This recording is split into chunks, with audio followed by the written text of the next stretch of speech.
Hey everybody, this is the next video that I promised everybody I would do once I had this motor tore down. We were working on the two-stroke Detroit diesels, or General Motors diesel I should say. So I found out what year this particular engine is. It's a 1968 it was built. I just want to kind of go over a little bit of the two-stroke principle with everybody. This is the basic bare block, and then up top here is where the blower goes. Inside here is your blower chamber. It's all dry. It's called a dry. It's a dry box. And then what they did with these particular engines is they used to be totally dry all the way through, a dry liner, but then they made it a wet liner on the 53 series and the 92 series. So the water chamber's right here, and the water passes through and cools the top part of the liner. These are your liners, by the way. So I wanted to show everybody the difference between a 4-stroke and a 2-stroke.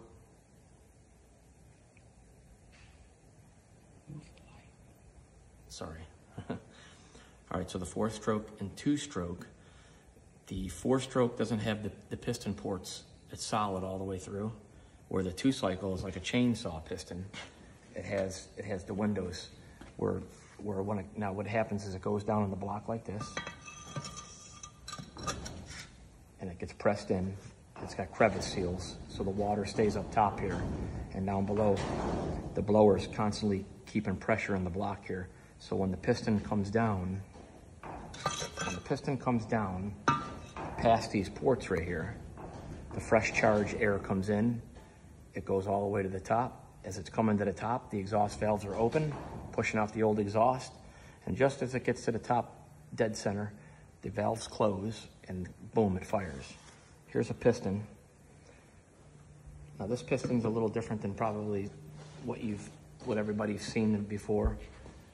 It has rings on the bottom, the oil control rings, instead of the top. So the top you have your compression rings, and the bottom you have your oil control rings. And the reason why is when it's in the liner like this, and the piston's going up and down, it's wiping the oil from the bottom part that stays in the sump.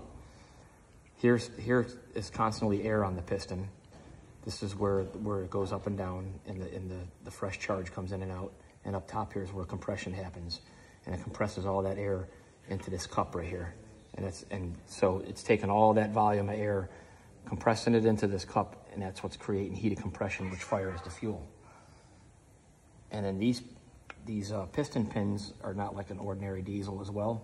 They're sealed, because if they were open, what would happen, the diesel engine would run away. It would start burning the engine oil, because the engine oil would get into the combustion chamber, and it would burn. So we don't want that. And the other thing about this engine is it has 2 cams and a V instead of 1. Normally a single cam runs down the middle, and it's got push rods, and it controls the valves that way. On this particular engine, it has a left and a right bank and a left and a right cam, because you couldn't put the cam down the middle because oil would get all into the chamber. So it's got its separate oil chambers on each side, on the left bank and the right bank of the engine. And that's how it works. So we're getting ready to take this one to the machine shop. I'm taking the block, the cams, the crank, get everything polished, and when we get it back, we'll take another video and show you how clean it is.